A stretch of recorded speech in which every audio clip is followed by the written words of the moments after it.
جہاں چاند تاروں کی بات ہوتی ہے، سامنے مصطفیٰ کی ذات ہوتی ہے، ایسا لگتا ہے کہ دن نکل آیا جب مدینے میں رات ہوتی ہے۔ ہر چند خیالوں کو یوں پرواز نہیں ملتے، پستی سے بلندی کے انداز نہیں ملتے، اور کچھ لوگ اپنے آپ میں ہوتے ہیں بے مثال، ان کے لیے ان کی طرح الفاظ نہیں ملتے۔ نہایت ہی ادب و احترام کے ساتھ حضرت امیر شریعت سے میں گزارش کروں گا حضرت تشریف لائیں اور اپنے قیمتی پیغامات سے ہم سامعین کو محظوظ فرمائیں۔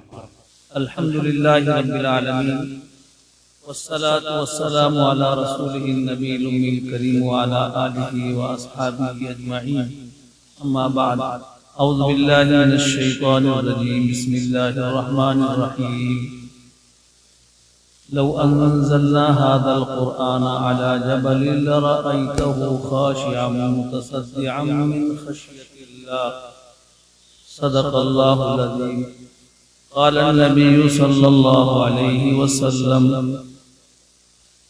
تبرك بالقرآن فإنه كلام الله تعالى وخرج منه، أو كما قال عليه الصلاة والسلام: اللهم صل على سيدنا محمد وعلى آل سيدنا محمد وبارك وسلم۔ معزز و موقر صدر جلسہ اور حضرات علماء کرام، محترم بھائیوں، عزیز بچوں، پردہ نشین خواتین اسلام، یہ جلسہ مدرسہ دارالقرآن قاسمیہ کا سالانہ جلسہ ہے، اور سالانہ جلسے کے ساتھ ساتھ دستار بندی کا بھی سلسلہ ہے۔ فارغین حفاظ جو کئی سال سے لاک ڈاؤن کے پہلے سے شاید جلسہ ہوا نہیں تھا، تو حضرت مولانا مفتی تحمید صاحب فرما رہے تھے کہ کئی سال ہو گئے جلسہ ہوئے، اب اس سال جو ہے سارے فرغا کو دستار دی جائے گی۔ بڑے بڑے علماء کرام اس جلسے میں شرکت فرمائے ہیں، مہمانان خصوصی بھی ایک آ چکے ہیں اور ایک تشریف لا رہے ہیں، اور آپ حضرات ماشاءاللہ اس علاقے کے جلسے میں بیٹھنے اور سننے کے عادی ہیں، اور آپ کی پسندیدہ شاعر تو آپ کے اندر ولولہ جوش پیدا کرتی ہے ماشاءاللہ۔ میرے محترم بھائیوں، یہ جلسے کی نسبت اللہ کے کلام سے، جیسے اللہ تعالیٰ احکم الحاکمین ہیں، بادشاہوں کے بادشاہ، ساری دنیا کے پیدا کرنے والے، تمام مخلوقات کو روزی دینے والے، اور سارے مخلوقات کو سنبھالنے والے، سب کی تربیت کرنے والے اللہ ہی ایک اکیلے ہیں۔ اللہ جیسے احکم الحاکمین ہیں، بادشاہوں کے بادشاہ ہیں، اسی طرح اللہ کا کلام، جس کو ہم کلام اللہ کہتے ہیں، یہ اللہ کا کلام بھی ایسا بابرکت ہے جو تمام کلاموں پر بھاری ہے اور سب پر سرداری ہے۔ اسی لیے کوئی بھی ایمان والا ایسا نہیں ہے جو اس کا احترام نہ کرتا ہو۔ علماء نے لکھا ہے جو قرآن پاک پر ایمان نہ لائے، کلام اللہ تو دستور حیات ہے، سارے انسانوں کے لیے ہدایت ہے، اور قیامت تک آنے والے انسانوں کے لیے، مردوں کے لیے، عورتوں کے لیے، سب کے لیے اس کے اندر رہبری موجود ہے۔ قرآن جو اللہ کا کلام ہے، یہ اللہ کی ذات سے نکلی ہوئی چیز ہے۔ لکھا ہے کہ اللہ تعالیٰ جب کلام فرماتے، تلفظ فرماتے، تو سب سے پہلے حضرت جبرائیل علیہ السلام اور ان کے ساتھ اور بھی مقرب بڑے بڑے فرشتے وہاں موجود رہتے ہیں، تو یہ سنتے تو اس کو برداشت نہیں کر پاتا، بے ہوش ہو چکے جاتے۔ یہ نورانی مخلوق فرشتے بھی اللہ تعالیٰ کے کلام کا تحمل نہیں کر پاتے۔ پھر سب سے پہلے حضرت جبرائیل ہوش میں آتے ہیں، پھر اللہ کے پیغام کو لے کر اللہ کے نبی ہمارے آقا محمد صلی اللہ علیہ وسلم کے یہاں حاضر خدمت ہو کر آپ کو سناتے اور پھر آپ اس کو پڑھتے اور پڑھتے بار بار۔ قرآن پاک میں اللہ تعالیٰ نے آپ کے اس رٹنے والے انداز پر فرمایا لا تحرک به لسانک لتعجل به۔ آپ دارالقرآن میں دیکھے ہوں گے بچے جو حفظ کرتے ہیں کیسے قرآن پاک کو بیٹھ کے رٹتے رہتے ہیں۔ اللہ اکبر، آپ دیکھو کوئی دنیاوی غرض نہیں، کسی بچے سے پوچھو، کوئی دنیاوی غرض اور مقصد نہیں، باپ کے اور ماں کے دل میں بھی اللہ ڈالتے ہیں۔ عام طور پر لوگ چاہتے ہیں میرا بچہ ڈاکٹر بنے، انجینئر بنے، لیکن حافظ قرآن پہلے کیسے بن جائے۔ عام طور پر لوگوں کے رجحان ہے، آج بھی ایسی بات نہیں ہے، لوگ چاہتے ہیں پہلے حافظ قرآن بن جائے۔ اور یہاں کے بھی کئی بچے ایسے ہیں جو پڑھتے ہیں، کئی بچے حافظ ہو چکے ہیں اور کچھ بچوں کا حفظ تکمیل کے مکمل قریب ہے اور وہ اسکول، ہائی اسکول اور کالج میں بھی پڑھ رہے ہیں، ڈاکٹر بنے، انجینئر بنے، دنیا کی جتنی بھی ترقیات کے اسباب ہیں سب کو اختیار کریں، حافظ قرآن بن جائیں۔ حافظ قرآن ہمارے استاد محترم حضرت علامہ مولانا سید سراج الساجدین صاحب نور اللہ مرقدہ سے کہا کرتے تھے، فرمایا کرتے تھے کہ فاروق میرے خاندان میں ایک حافظ بنا دے، وہ میرے لیے بخشش اور نجات کا سامان بن جائے، یہ مجھے کہا کرتے تھے اکثر۔ اور حضرت کے ایک صاحبزادے حافظ قرآن بھی بنے۔ ایک حافظ قرآن کسی خاندان میں ہو جائے تو سارے خاندان کے بخشش کا سامان ہو جاتا ہے۔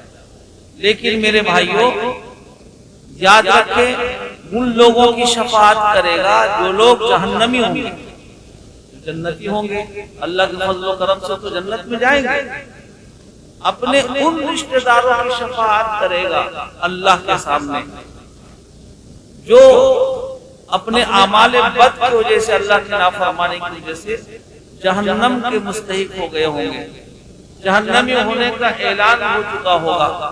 وہ سفارش کرے گا یا اللہ یہ میرا خالو ہے، یہ جہنم میں جا رہا ہے، اس کو جنت بھیج دیجیے۔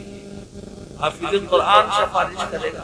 خود کلام اللہ کا کلام حدیث شریف میں آتا ہے کہ یہ بھی اللہ کے ہاں سفارشی بنے گا کہ اللہ یہ مجھے دنیا کے اندر پڑھتا تھا، تلاوت کرتا تھا، پورا قرآن تو کیا کہنا، حافظ قرآن کے سینے میں محفوظ ہے۔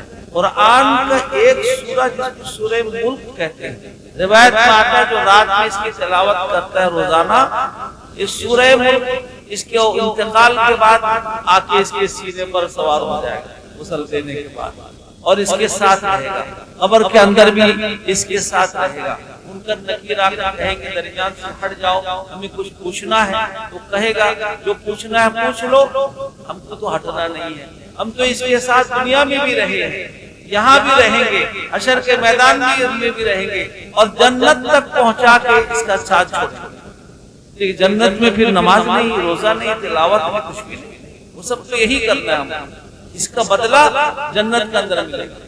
اگر کوئی سوچے کہ جنت میں جائیں گے اور وہیں جا کے نماز پڑھ لیں گے، وہیں جا کے قرآن پاک کی تلاوت، بدلہ ملنے اور جزا ملنے کی جگہ ہے، یہاں ہم تلاوت کریں گے، نماز پڑھیں گے، روزہ رکھیں گے، ذکر و اذکار کریں گے، کوئی بھی اچھا کام کریں گے، اس کا بدلہ ہمیں جنت کے اندر شکل و صورت کے ساتھ ملے گا۔ میرے محترم بھائیوں، اللہ کا کلام تمام کلاموں پر سرزاری رکھتا ہے، اور اللہ تعالیٰ کا کلام جو اللہ کلام فرماتے ہیں، جبرائیل اور میکائیل اور اسرافیل اسرائیل بھی برداشت نہیں کر پاتے۔ اللہ یہ بات فرما رہے ہیں کہ اگر اس قرآن کو ہم دنیا میں پہاڑوں پر اتار دیں، اللہ نے جلوہ فرمایا طور پر تو ریزہ ریزہ ہو گیا۔ علماء محققین عارفین نے لکھا ہے کہ طور پہاڑ کو بھی اللہ کی دیدار کا اشتیاق تھا، وہ اللہ کے عشق میں محبت میں ریزہ ریزہ ہو گیا تاکہ اللہ کی روشنی نور اس کے تمام حصے میں سرایت کر جائے، اس لیے ریزہ ریزہ ہو گیا۔ اللہ اکبر، اللہ کا کلام۔ اللہ کہتے ہیں اگر اس کو ہم پہاڑ پر اور جس کو انسان اپنی نظر میں بڑی بڑی چیز سمجھتا ہے اگر اس پر بھی اتارتے تو پہاڑ کیا بڑی بڑی چیزیں بھی اس کو برداشت نہیں کر پاتی۔ لیکن میرے بھائیوں، اللہ نے اپنے فضل و کرم سے اپنے نبی پر اس کو اتارا، اور اللہ نے کہا کہ نبی آپ محنت اور مشقت مت کیجیے، آپ جلدی جلدی مت رکھیے، آپ کے سینے میں قرآن کی حفاظت، اس کو محفوظ ہم کریں گے، اس کی حفاظت کی ذمہ داری ہمارے اوپر ہے۔ میرے بھائیو، سینہ بسینہ، ہمارے استاد ہم سے کہتے تھے کہ علم سینہ بسینہ چلتا ہے۔ اب دیکھو ایک بچہ حافظ قرآن بنتا ہے، کیسے قرآن پر محنت کرتا ہے، الفاظ کو لڑتا ہے، اور اللہ تعالیٰ کہتے ہیں کہ قرآن جو انسان اس کو اپنے سینے کے اندر رکھ لیتا ہے، اس کو برداشت کر لیتا ہے، اس کو پڑھ لیتا ہے، یہ اللہ کے فضل و کرم سے ہے۔ تو قرآن ہم اگر دنیا میں پڑھتے رہیں گے تو یہ دنیا میں تو نجات کا سامان بھی ہوتا ہے، یاسین شریف اور سورہ واقعہ بہت ساری سورتوں کی فضیلتیں ہیں، اور پھر قبر کے اندر ساتھ جائے گا، حشر کے میدان میں ہمارے ساتھ، اور جنت تک پہنچا کر ہمارا ساتھ چھوڑے گا۔ ایسے ساتھی کو ہم چھوڑتے ہیں۔ کتنے خیش و اقارب، رشتہ دار، اولاد، میاں بیوی، اور جتنے بھی چہیتے رشتہ دار ہیں، یہ کہاں تک ساتھ دیتے ہیں؟ آدمی کو قبر تک پہنچانے میں، اس کے بعد سب چلے آتے ہیں۔ جب میں کسی جنازے میں شریک ہو کر محلے کے اندر جا کے واپس آتا ہوں تو دیکھتا ہوں قبرستان میں اس سے پہلے تو بہت لوگ کھڑے تھے، جنازے کی نماز میں شریک ہوئے اور دفن بھی کیے۔ اب بیچارہ مشکل میں ہے یا راحت و آرام میں ہے، پتہ نہیں قبر کے اندر کیا اس پر گزر رہا ہے۔ منکر نکیر پوچھیں گے من ربک، اور تبارک الذی کا جو سورہ ہے سورہ ملک، اس کے برکت سے اللہ اس کے سوال کے جواب کو آسان کر دیں گے۔ ربی، اللہ فوراً کہے گا، اس کی زبان سے نکلے گی، اور مشکل آسان ہو جائے گا۔ نجات کا سامان وہیں سے شروع ہو جائے گا، جنت کے تمام باغ و بہار وہیں سے دیکھنے لگے گا، جنت کا بستر اس کے لیے لگا دیا جائے گا، جنت کی کھڑکیاں اس کے لیے کھول دی جائیں گی، اور اس راستے سے وہ منظر دیکھ رہا ہوگا۔ جنت کی ہوائیں اللہ ہم سب کو نصیب فرمائے۔ میرے بھائیوں، اس مجلس کی نسبت اللہ کے کلام قرآن پاک سے ہے۔ کتنے حفاظ کے سر میں ابھی دستار رکھی جائے گی۔ یہ آپ کا ادارہ بڑا بافیض ادارہ ہے، جناب حضرت مولانا مفتی تحمید صاحب ماشاءاللہ لگے ہوئے اس کو ترقی دینے میں، آپ لوگوں کا بھی تعاون اس کے ساتھ ہے، بہت علماء کرام ہیں۔ بس میرا یہ پیغام اس جلسے کے اسٹیج سے آپ کے لیے، میرے اپنے لیے، سب کے لیے، کہ اللہ کے کلام کو اپنے سینے سے لگائیں اور اس کو پڑھیں، اس کی تلاوت کریں، اس کے اندر اللہ کا پیغام دیتے ہیں اس کو سمجھنے سمجھانے کی کوشش کریں۔ اللہ کے جو علوم کو لیے ہوئے ہیں علماء کرام، حاملین علوم ہیں، ان کے یہاں بیٹھے اٹھے، ان سے اللہ اپنے قرآن میں کیا کہتے ہیں، کیا پیغام دیتے ہیں، انسانوں کی ہدایت کا کیا راستہ بتاتے ہیں، انسانوں کو زندگی گزارنے کا کیا طریقہ بتاتے ہیں، اس کو ہم سمجھیں گے، اپنائیں گے تو انشاءاللہ یہاں بھی کامیاب اور وہاں بھی کامیاب ہوں گے۔ اللہ تعالیٰ میرے لیے بھی عمل کو آسان فرمائے، آپ کے لیے بھی آسان فرمائے، اس جلسے کو قبول فرمائے، اس مدرسے کو اس کے ساتھ تمام دینی مدارس کی ترقیات سے مالا مال فرمائے، اور خیر و برکت سے نوازے، ہر قسم کے شرور و فتن سے حفاظت فرمائے، دین اور شریعت پر چلنا ہم سب کے لیے اللہ آسان فرمائے۔ وآخر دعوانا ان الحمدللہ رب العالمین۔